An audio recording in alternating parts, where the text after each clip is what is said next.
কৃষ্ণ কৃষ্ণ হয় আনদিনা দৰে আজিও আমাৰ এগৰাকীৰ লগতে সংযোগ কৰি আমাক কৃপাধন্য কৰিব। আমাৰ সকলোৰে শ্ৰদ্ধা দীপাংক শইকীয়া প্ৰভুজনাৰ চৰণত আমি কৃষ্ণ কৃষ্ণ কৃষ্ণ কৃষ্ণ কৃষ্ণ কৃষ্ণ মাধৱ মাধৱ জয় গুৰু শঙ্কৰ সৰ্বগুণাকৰ যা কেৰে নাহি কে উপম তোহাৰি চৰণকো ৰেণু শতকোটি বাৰেক কৰহো প্ৰণাম পৰম কৃপালু গুৰু শংকৰ গুৰুজনাৰ মাধৱ গুৰুজনাৰ চৰণত শিল থৈ ভগৱন্তৰ চৰণলৈ সেৱা ভাগি আগবঢ়াইছো। আৰু আমাৰ অনুষ্ঠানটিৰ জন্মদাতা সকলোৰে আদৰৰ পিতৃস্বৰূপ পুণ্যশ্লোক দেউতাৰ চৰণলৈ পোৱাৰ ভক্তি ভৰা সেৱা ভাগি আগবঢ়াইছো। অনুষ্ঠানত সদায় উপস্থিত থাকি আমাক সমল ব্যক্তিৰ ৰূপে ইমান সুন্দৰকৈ তেখেতে ভগৱন্তৰ কথা আমাক কৈ যায়, শুনাই যায়, সেই বয়োজ্যেষ্ঠ বাপ বসন্ত ডেকা বাপজনাৰ চৰণলৈ আমাৰ পুৱাৰ ভক্তি ভৰা সেৱা ভাগি আগবঢ়াইছো। অনুষ্ঠানটিৰ মুখ্য তথা স্থায়ী পৰিচালক শ্ৰদ্ধাৰ হাতীমূৰীয়া বাপজনাৰ চৰণলৈ সেৱা ভাগি আগবঢ়াৰ লগতে আজি অনুষ্ঠানটো পৰিচালনা কৰি লৈ যোৱা ভক্তি মাতৃ অঞ্জলি দত্তাই চৰণলৈ আমাৰ সেৱা ভাগি আগবঢ়াইছো। আৰু আজি অনুষ্ঠানটোত আমাক শ্ৰৱণ মহাত্ম্য ইমান সুন্দৰভাৱে কীৰ্তন কৰি আমাক শ্ৰৱণানন্দ প্ৰদান কৰাই নহয়, তেখেতে পদে পদে বৰ সুন্দৰকৈ প্ৰসংগ উৎপাদন কৰি আমাক তন্নকৈ বুজাই দিছে। আমি ভক্তি মাতৃ লক্ষ্মীমাই বৰাই চৰণলৈ আমাৰ ভক্তি ভৰা সেৱা ভাগি আগবঢ়াইছো। আৰু লগতে সত্ৰ সমাজত উপস্থিত থকা সমূহ আই বাপ বান্ধৱৰ চৰণলৈ পুৱাৰ ভক্তি ভৰা সেৱা ভাগি আগবঢ়ালো। মাধৱ মাধৱ কৃষ্ণ কৃষ্ণ। আমি ইতিমধ্যে শ্ৰৱণ মহাত্ম্যৰ যি অংশ আজি আমি শ্ৰৱণ কৰিলো, আপোনাক সকলোৱে আমি বুদ্ধিগম্য হৈছো যে শ্ৰৱণৰ মহাত্ম্য কওঁতে আমাক গুৰুজনাই কেনেকৈ কৈছে আমি শ্ৰৱণ কি কৰিব লাগিব, কৃষ্ণৰ কথা কৰিব লাগিব। আৰু কৃষ্ণৰ কথা আমি শ্ৰৱণ কৰিম কেনেকৈ, আমাৰ কৰ্ণ ইন্দ্ৰিয়ৰ যোগেদি। আমি মুখেৰে ৰস পান কৰো, ঈশ্বৰৰ ৰসো পান কৰো, চকুৰেও পান কৰো, কিন্তু কৰ্ণৰেও আমি পান কৰো কেনেকৈ, কৰ্ণৰ দ্বাৰা কৃষ্ণৰ যি নাম শুনো। সেইকাৰণে ইয়াতে কৈছে কৰ্ণ ৰন্ধে পক্ষী কৃষ্ণ হৃদয় কমল বাসনা সহিতে মল হৰন্ত সকল। ইমান সুন্দৰকৈ কৈছে যে যেতিয়া শুদ্ধভাৱে কৃষ্ণৰ নাম গুণ ৰূপ আৰু লীলা শ্ৰৱণ কৰা হয়, তেতিয়াই সেই শব্দ ব্ৰহ্ম হৃদয়ত প্ৰৱেশ কৰে আৰু ভগৱানৰ নাম, ঈশ্বৰৰ নাম আৰু কৃষ্ণ স্বয়ং অভিন্ন, নাম আৰু তেওঁ অভিন্ন। সেয়ে শুদ্ধ হৰি কথা শুনিলে কৃষ্ণ নিজে হৃদয়ত প্ৰকাশিত হয়। এই কথাখিনি আমাক অতি সুন্দৰকৈ কৈছে। গতিকে আমি কৃষ্ণৰ কথা শ্ৰৱণ কৰোতে, ভগৱানৰ কথামৃত শ্ৰৱণ কৰোতে ভগৱান কৃষ্ণই ভক্তৰ অন্তকৰণত অৱস্থিত হোৱা হয়, অন্তকৰণত থাকে, অৱস্থিত হয়। অৰ্থাৎ যি ভক্তই কৃষ্ণ কথা শুনে, কৃষ্ণ নিজেই তেওঁৰ হৃদয়ৰ অশুদ্ধি দূৰ কৰে, বেলেগে কৰিব নালাগে। আৰু কৈছে বাসনা সহিতে মল। এতিয়া বাসনা বুলি কলে আমি কেৱল কামনাটোৱেই বাসনা নহয়, ইন্দ্ৰিয় তৃপ্তি কৰিবলৈ কামনা থকাটো। ই হৈছে আমাৰ বহু জন্মৰ সঞ্চিত সংস্কাৰ, আমাৰ বিষয় ভোগৰ প্ৰৱণতা, অহংকাৰ, মান, অভিমান, লোভ, কাম, ক্ৰোধ, ঈৰ্ষা আদি যিবিলাক আমাৰ সৰু সৰু আসক্তি আছে, সকলো বাসনা হয়।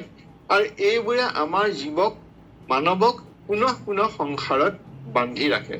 আৰু অন্য হাতেদি মল মানে হৈছে আমাৰ সেইবিলাকে কাম, ক্ৰোধ, লোভ, মোহ, মদ, মাচুৰ্য, অহংকাৰ, দেহাভিমান, এইবিলাক মন। কৰ মল? চিত্তৰ মল।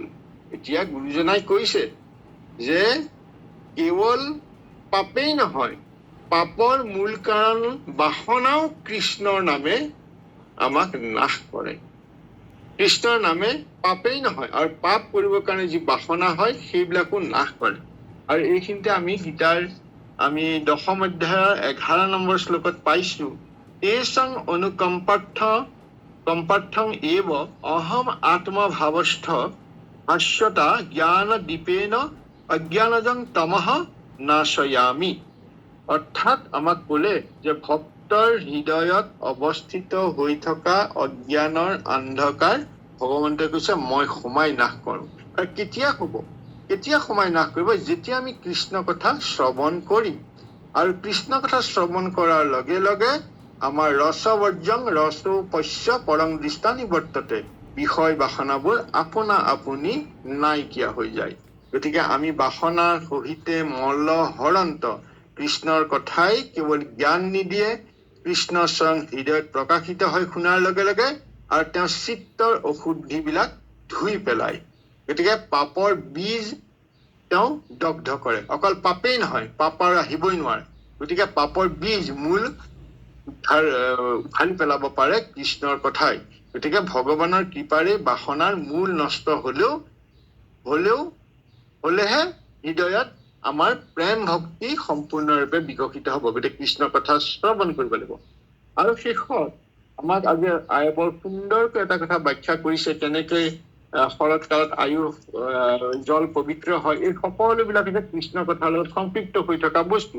আৰু শেষত আইগৰাকীয়ে অতি সুন্দৰকে কৈছে, অন্যত লোকৰ আয়ু হোঁয় বিফল, কৃষ্ণ কথা শুনি আয়ু কৰিও সফল। এতিয়া অন্যত লোকৰ আয়ু বিফল, আয়ু হোঁয় বিফল। অন্যত মানে হ'ল আমাৰ সংসাৰৰ ভোগ ধন মান সন্মান কামনা বাসনাৰ মাজতে জীৱন অতিবাহিত যে কৰি আছো, আৰু এইবিলাকৰ মাজত থাকোতে আমাৰ কি হয়, শ্বাস প্ৰশ্বাস বিলাক কৰি আছো, আমাৰ কি হয়, কিন্তু আমি ঈশ্বৰক স্মৰণ কৰা নাই। আমাৰ এই জীৱনটো ঈশ্বৰক স্মৰণ নকৰো, আমি খালি সংসাৰৰ ভোগ ধন মান সন্মান কামনা বাসনাৰ মাজত জীৱনটো অতিবাহিত কৰিছো, আমি জীৱনটো লৈ গৈছো। আৰু সেই কাৰণে আমাৰ এই দৃষ্টিত অন্যত লোকৰ আয়ু ভয় বিফল, উদয়ৰ অস্তে সকলোৰ আয়ু ক্ষয় কৰে।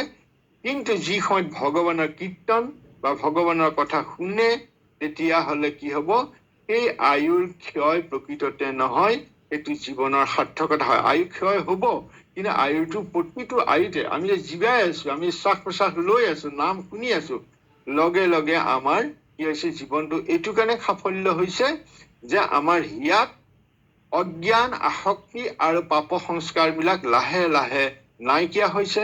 আৰু যিসকলে কৃষ্ণৰ কথা শ্ৰৱণ কৰি আছে, আৰু কৃষ্ণই তেওঁলোকক ইতিমধ্যে কৈছে হৃদয়ত থাকি অশুদ্ধিবোৰ দূৰ কৰে। গতিকে প্ৰতি মুহূৰ্ততেই আমি কৃষ্ণৰ নাম লৈ থাকিব, নামৰ বাহিৰে অন্য গতি নাই। গতিকে দেহৰ আয়ু কেৱল সময়ৰহে পৰিমাণ, যে ইমান কাল জীয়াই আছে, কিন্তু আত্মাৰ সফল আয়ু হৈছে সেই সময়, যি সময় আমি ঈশ্বৰৰ নাম স্মৰণ কৰো, বিশেষকৈ আমি শ্ৰৱণ কৰো কীৰ্তন কৰি আৰু ভক্তিত অতিবাহিত কৰো। এতিয়া কৃষ্ণ কথা শুনা মানে, শ্ৰৱণ কৰা মানে কেৱল জ্ঞান আহৰণেই নহয়, হৃদয়ত ভগৱান প্ৰকাশ হোৱাৰ যিটো পথ, ভগৱান হৃদিস্থিত হোৱাৰ পথটো মুকলি কৰা হয়। সেইকাৰণে প্ৰতি মুহূৰ্ততেই কৃষ্ণৰ নাম স্মৰণ কৰিব লাগিব, শ্ৰৱণ কৰিব লাগিব, সাধু সংগৰ লগত থাকি আমি জীৱনটো অতিবাহিত কৰিব লাগিব। আৰু এজন মানুহ 100 বছৰ এনেই জীয়াই থকাতকৈ অলপ সময় জীয়াই থাকক ঈশ্বৰৰ নাম লৈ।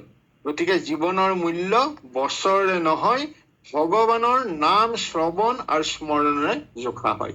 এই কথাখিনিকে আমাৰ কৈছে যেন অনুভৱ হৈছে। আমি এইখিনি কথাকে আপোনাৰ খবৰ আগলৈ আগবঢ়ালো। আমি যি বুজিছো তাকে কবলৈ প্ৰয়াস কৰিছো। হয়, আমি কওঁতে অনেক ধৰণৰ ভুল ত্ৰুটি হৈছে, আৰু সেই ভুল ত্ৰুটি কৰা অপৰাধখিনি আপোনাৰ খবৰ চৰণলৈ মাৰ্জনা বিচাৰি সেৱা আগবঢ়ালো। মাধৱ কৃষ্ণ কৃষ্ণ, জয় গুৰু শংকৰ। কৃষ্ণ কৃষ্ণ, আমি বজাও কৃষ্ণ কৃষ্ণ কৃষ্ণ কৃষ্ণৰ পৰমা নিৰ্মল চৈত্য কথাৰ অদ্বিতীয় প্ৰকাশ, গংগা আদি কৰি যত তীৰ্থ আছে তেতিয়াহে কৰে নিবাহ। হয়, আমাৰ সত্য প্ৰভুজনে সদায় আমাৰ প্ৰভু ভগৱন্তৰ গুণ নাম শ্ৰৱণ কৰাই আছে। প্ৰভু ভগৱন্তৰ সৰ্বতো প্ৰকাৰে কুশলে মংগলে ৰাখক, সেয়ে আমি ভগৱন্তৰ চৰণত প্ৰাৰ্থনা কৰিছো। কৃষ্ণ প্ৰভু, কৃষ্ণ আপোনাৰ চৰণত সেৱা ধৰিলো। প্ৰভু কৃষ্ণ কৃষ্ণ।